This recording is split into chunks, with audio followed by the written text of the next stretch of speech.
Alain Esquer, le porte-parole du collectif des victimes de Betaram, arrive au tribunal accompagné de plaignants. Et dès la montée des marches du palais, l'émotion face à l'enjeu du combat. C'est très difficile de porter ce dossier, vous le savez, depuis longtemps, on est tous éprouvés.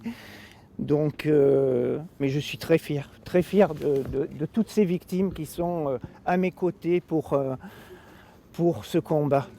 Dans les mains d'Alain Esquer, 40 nouvelles plaintes qu'il confie au procureur de la République de Pau. 49 personnes ont assisté à cette réunion proposée par le parquet. Toutes avaient de nombreuses questions à poser aux magistrats et aux enquêteurs de la gendarmerie. Des questions concrètes de comment ça s'est passé, les gardes à vue, comment se tenaient les personnes, si elles étaient assises, enfoncées, si elles étaient dans le déni, ça peut être des trucs comme ça.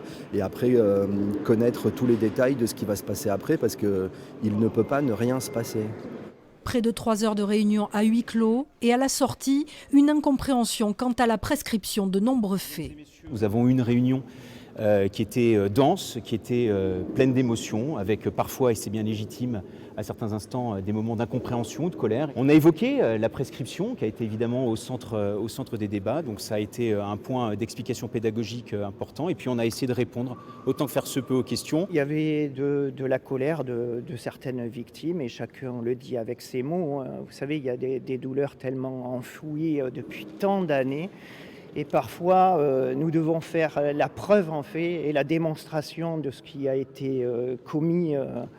C'est très difficile parce que parfois, même nos parents en fait ne reconnaissent pas tout ce qui s'est passé. Les plaignants ont pu exprimer leurs émotions et découvrir une partie de ce qui s'est dit lors des 3 gardes à vue. Il y a ce sentiment de se dire, mais avec tout ce qu'ils nous ont fait subir, ils ressortent libres, quoi. Et qu'est-ce qu'on peut faire contre la congrégation ? Alain Esquer a d'ailleurs exhorté la congrégation de Betaram à prendre la parole et à s'expliquer, car pour l'instant, le silence de l'Église est assourdissant.